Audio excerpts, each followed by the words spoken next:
The words came between the ceremony and the reception, in a hallway that smelled like gardenias and champagne.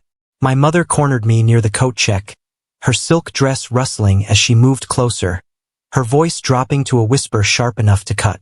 "You're not family anymore, Archer. You made that clear when you chose him over us." Him. My husband of 2 years, Matteo, who was waiting for me by the reception hall doors, straightening his tie, completely unaware that my mother had just erased me from our family tree. I looked at her for a long moment, at the woman who'd raised me, who'd taught me to tie my shoes and ride a bike, who I'd called every Sunday for 34 years. The woman who'd stopped returning my calls 6 months ago when I'd told her I wouldn't be asking Matteo to skip the wedding. My sister Sloane's wedding. The one where +1s were carefully allocated, where my mother had personally overseen the seating chart, where somehow there'd been room for Sloane's ex-boyfriend as a family friend, but not for my husband. "Okay," I said quietly. She blinked. "Okay. If that's how you feel, then okay. I'll leave." "Archer, don't be dramatic." "I'm not being dramatic. You just told me I'm not family. So I'm leaving."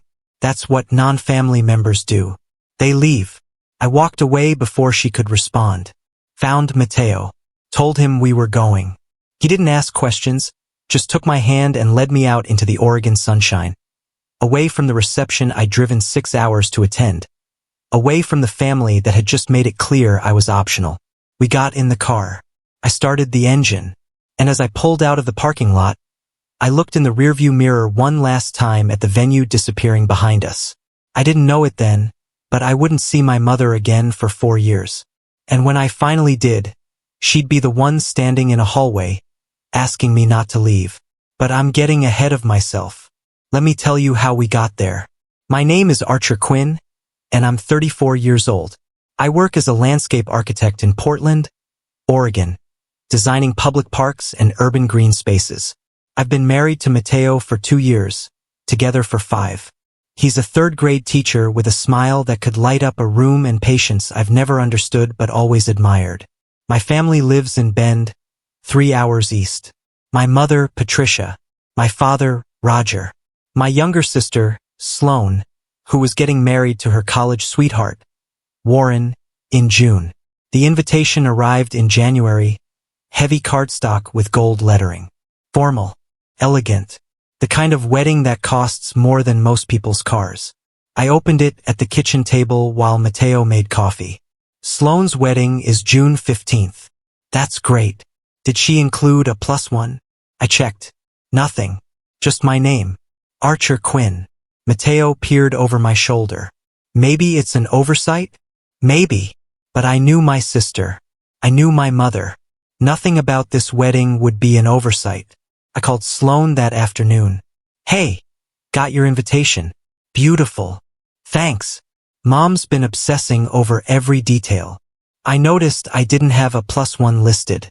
Is that a mistake?" Silence. Then carefully, Mom said the venue has capacity limits. We had to be really selective. "Sloane, I'm married. I know, but we're keeping it to immediate family and long-term partners. You and Matteo have only been married 2 years. We've been together 5. I know, Archer. But Mom said..." "Mom said what?" She exhaled. "She said it would be easier if it was just you. Less complicated. Fewer people asking questions." There it was. Less complicated.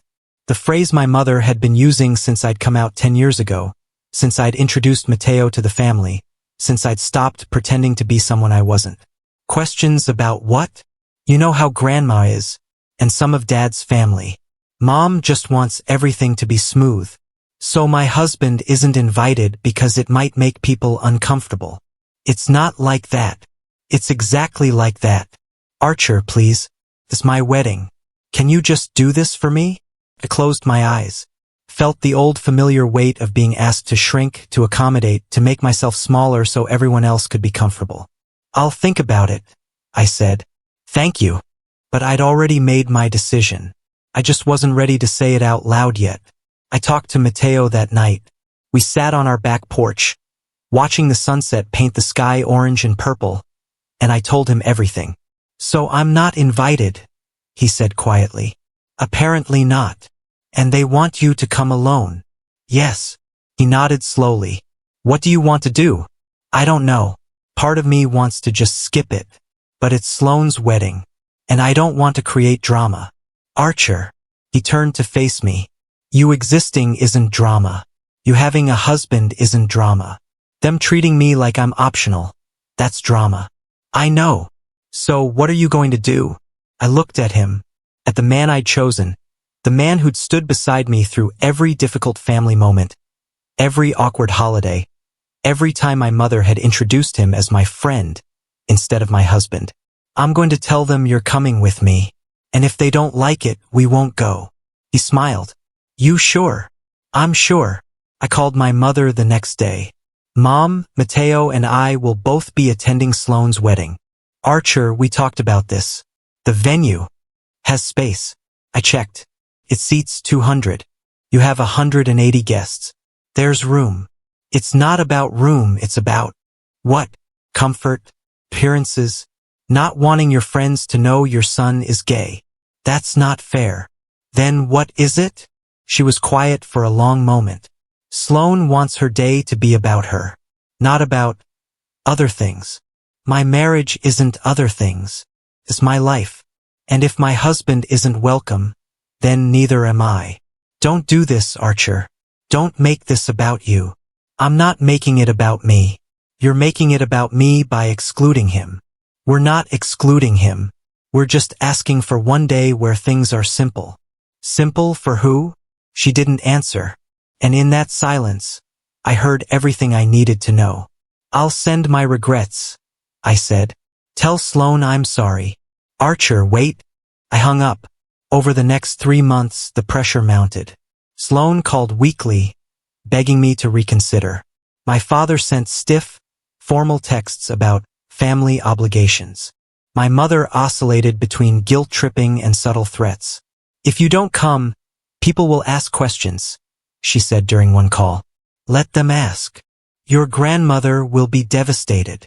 Then explain to her why I'm not there. This is going to hurt Sloane. Then Sloane should have stood up for me. The week before the wedding, my mother called one last time. Archer, I'm begging you. Just come alone. For one day. Can you please just do this for your sister? I thought about it. About all the times I'd compromised, all the times I'd made myself smaller, all the years I'd waited for them to see me fully and love me anyway. No, Mom. I can't. Then you're choosing to miss your only sister's wedding. No. You're choosing to exclude my husband. There's a difference. She hung up. 2 days before the wedding, I got a text from Sloane. Fine. Bring him. But don't expect anyone to be happy about it. I showed Mateo. What do you think?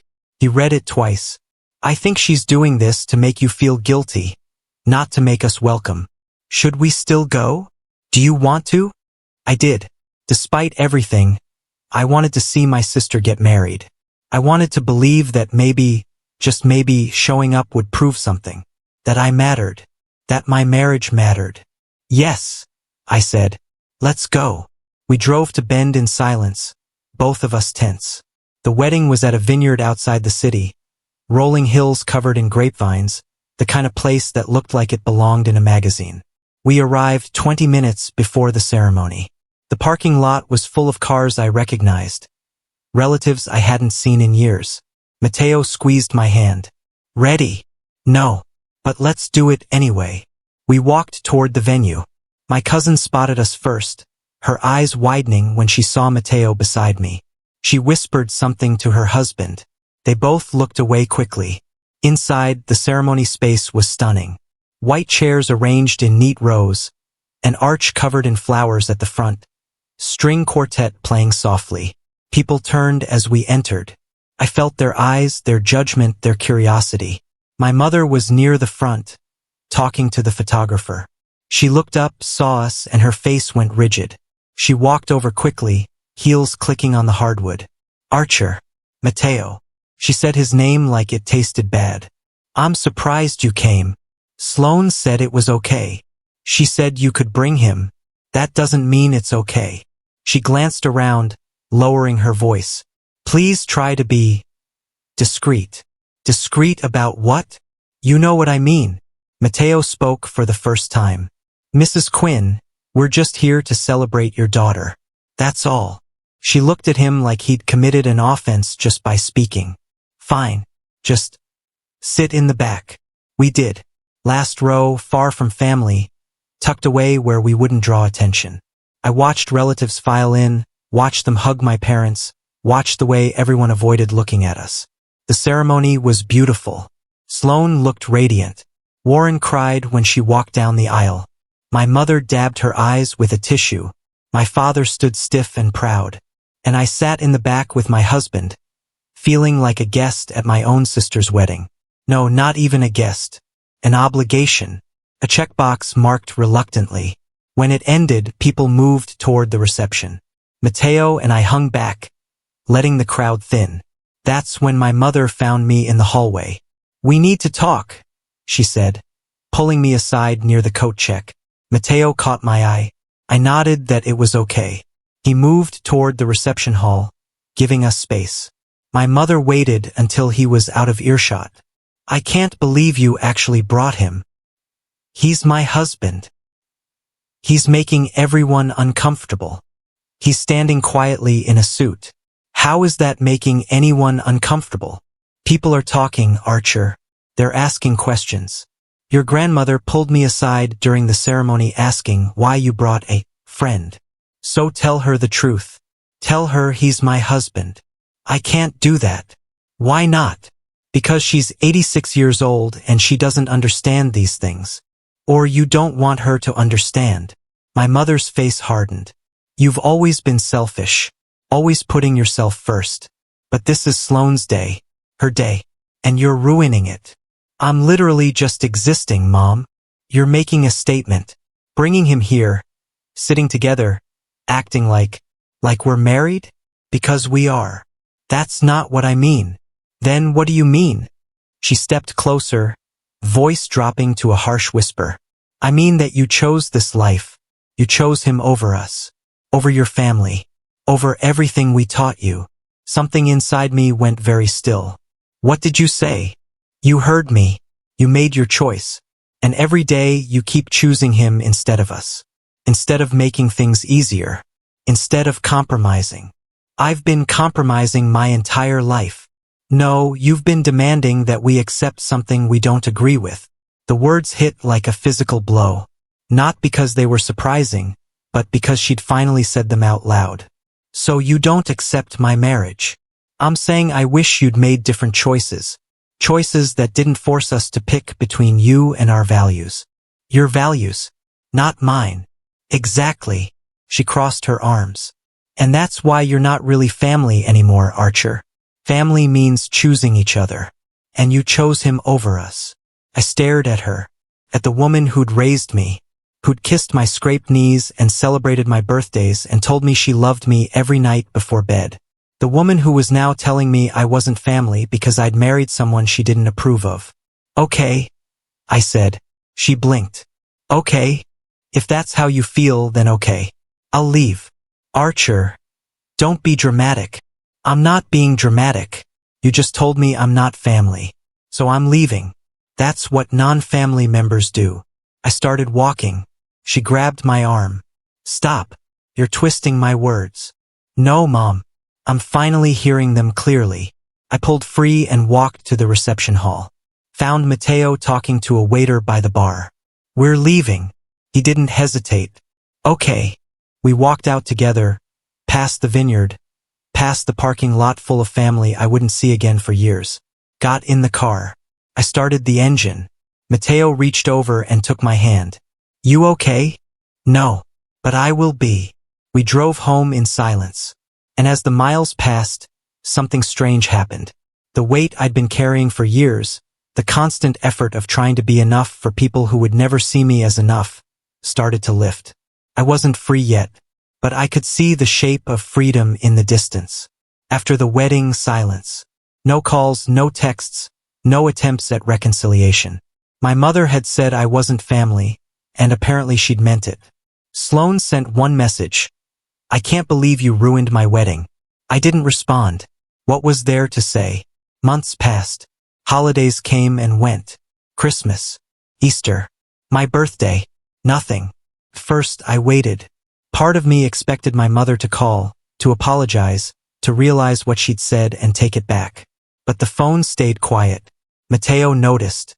How are you doing with all this? I don't know. It's strange. I spent my whole life trying to make them happy, trying to be the son they wanted. And now that I've stopped, there's just nothing. Do you miss them? I miss who I thought they were, not who they actually are. He nodded. That makes sense. I started therapy, worked through years of internalized shame, of believing my existence was a burden, of thinking love was something you had to earn by being less than yourself. My therapist, Dr. Brennan, asked me during one session, what would it look like to build a family that actually chose you? I thought about Mateo's parents who'd welcomed me from day one, about my friends who'd shown up to our wedding, who celebrated our anniversary, who treated our marriage like it mattered. I think I already have, I said. For years past, I built a life that didn't include them. Mateo and I bought a house. I got promoted to senior landscape architect. We adopted a dog, a rescue mutt named Pepper who had more energy than sense and made us laugh every day. We hosted Thanksgiving with friends. We spent Christmas in Mexico. We celebrated our anniversary at the same restaurant where we'd had our first date. I was happy, genuinely, completely happy, and the absence of my family didn't hurt the way I thought it would. Occasionally, I'd hear updates through extended relatives. Sloan had a baby. My father had a health scare but recovered. My mother had retired. Each piece of news landed like a stone in still water. Present but distant. I cared in an abstract way, but I didn't feel compelled to reach out. Then one afternoon, I got a call from a number I didn't recognize. Archer. The voice was shaky, unfamiliar. Then I placed it. Sloan. Yeah. I need to talk to you. Can we meet? Why? Please. Just coffee. 1 hour. Something in her voice made me agree. Okay. When? Tomorrow. We met at a cafe in Portland, neutral territory. She looked older, tired. Motherhood had softened her edges but sharpened something else. Awareness, maybe. Thank you for coming, she said. What's this about? She fidgeted with her coffee cup. I owe you an apology. A real one. Not the kind I should have given 4 years ago, but the kind I'm ready to give now. I waited. I blamed you for ruining my wedding, for making things uncomfortable, for not just being easy. She looked up, eyes wet. But you weren't the problem. Mom was, and I was, for letting her make you feel like you didn't belong. Why are you telling me this now? Because my daughter is too. And I look at her, and I think about what I'd do if she grew up and I treated her the way Mom treated you. If I made her choose between who she loved and being part of our family. She wiped her eyes. I'd hope someone would call me out. I'd hope she'd have the courage to walk away, the way you did. I felt something crack in my chest.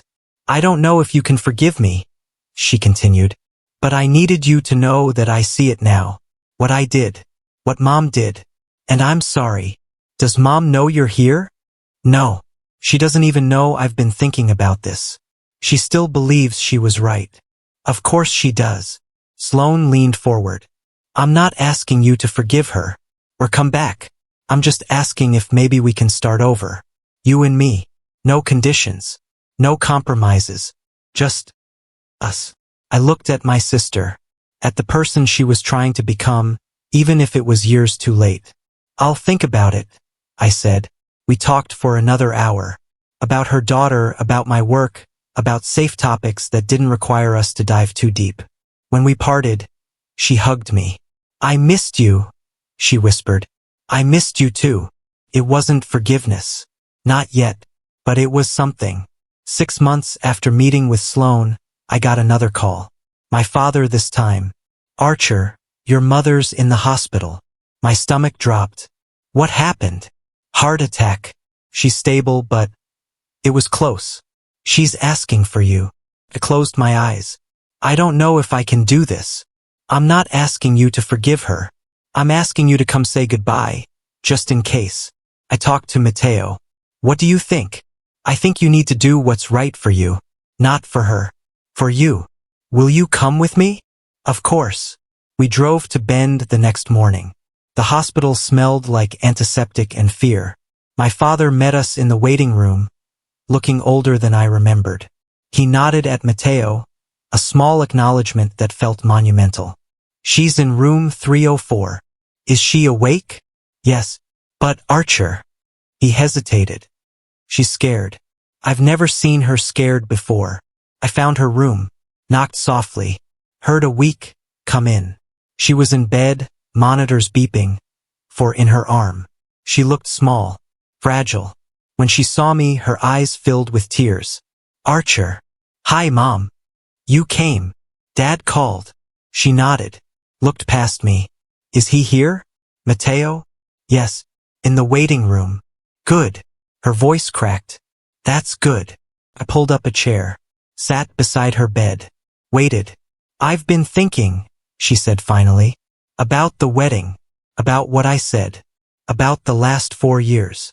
Mom, let me finish, please. She took a shaky breath. I was wrong, about everything. I told myself I was protecting my values, protecting our family. But I was really just protecting my own comfort. And I lost you because of it. Tears slipped down her cheeks.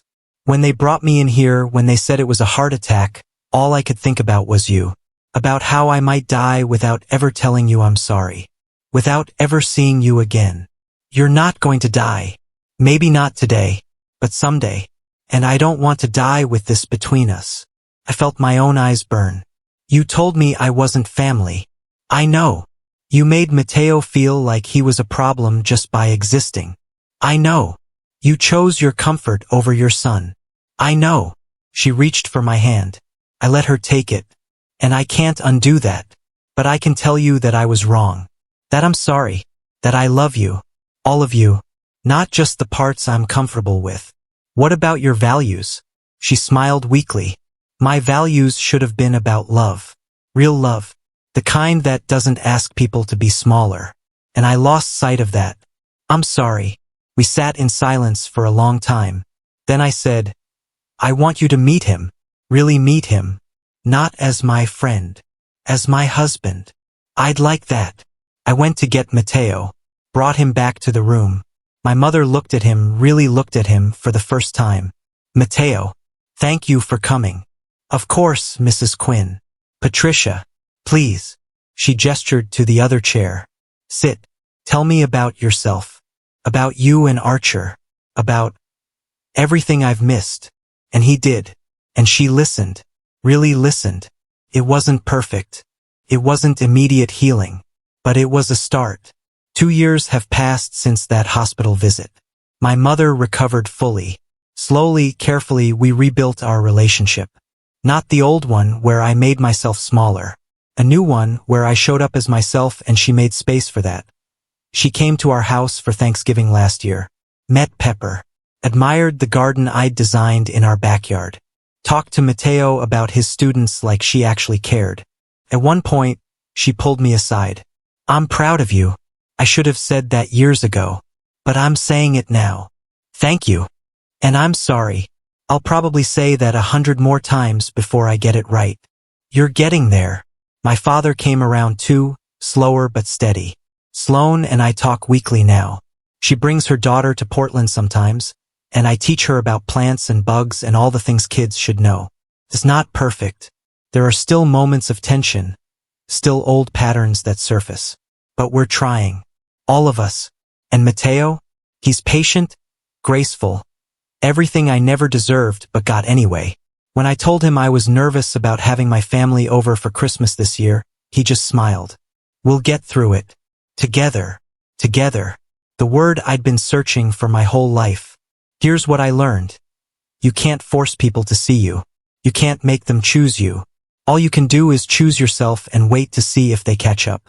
Some people never will. They'll stay in their comfort zones, clinging to beliefs that make them feel safe even if it means losing you. But some people will surprise you. They'll have their wake-up calls, their moments of clarity, their chances to change. And when they do, you get to decide whether to let them back in.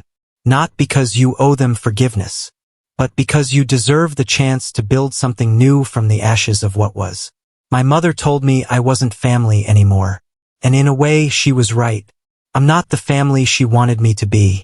I'm the family I chose to become. And that's enough. If you've ever been made to feel like you don't belong at your own family's table, I want you to know something. The problem isn't you.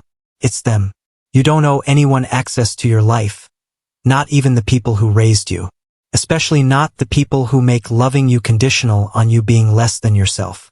And if you ever find yourself standing in a hallway, being told you're not family anymore, remember this: real family doesn't make you choose. They choose you, every time. Have you ever had to walk away from family who couldn't accept who you are? Tell me your story in the comments. And subscribe for more stories about finding your worth, even when the people who should see it refuse to look.